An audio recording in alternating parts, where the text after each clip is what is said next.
Today, secrets will be revealed. What you see before you is the world-famous St. Peter's Basilica, the symbol of the Vatican. But these Vatican City walls hold far more than just a church.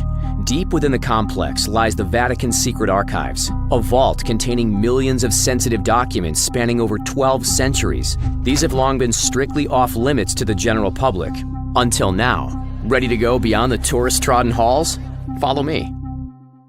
Through the Basilica's enormous front entrance, we'll transition from the open-air St. Peter's Square into the multi-layered indoor complex.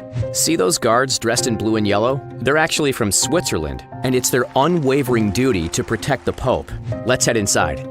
Directly connected to the right flank of the Basilica is perhaps the world's most famous room, the Sistine Chapel. Combined, the Basilica and the chapel are said to carry a $1 billion value. This rectangular brick building features 6 arched windows on each side of the walls. However, the undeniable focal point is, well, look up. Michelangelo's ceiling.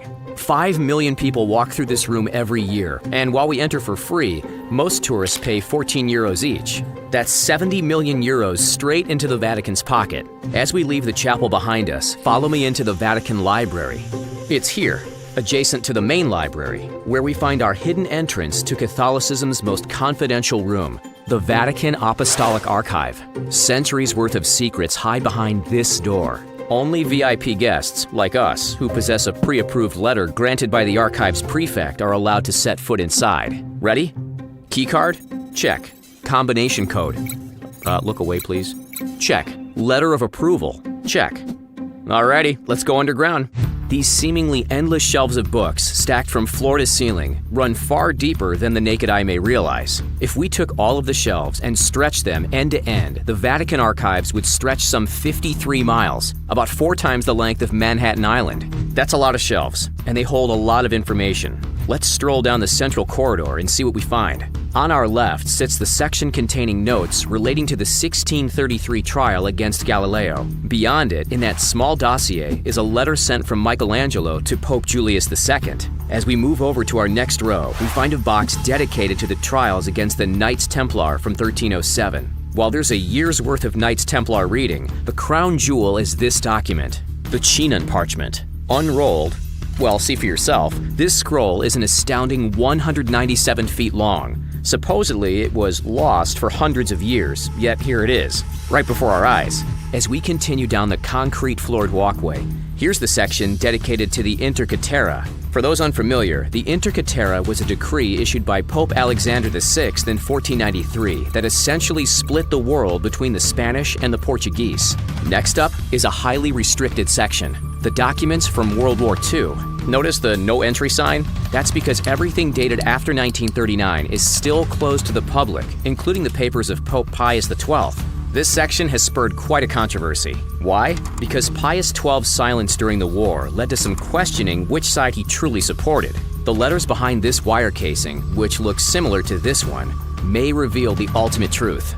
This is one of the Church's most controversial mysteries, one which we might never truly solve. Despite the immense historical significance and billions of dollars worth of financial value, scratch that, priceless value, these letters, scrolls, and decrees aren't sealed with airtight technology. While we do have some safety deposit-style boxes against the wall, as you can see, most of the contents are simply held in red folders, labeled with brief identifiers.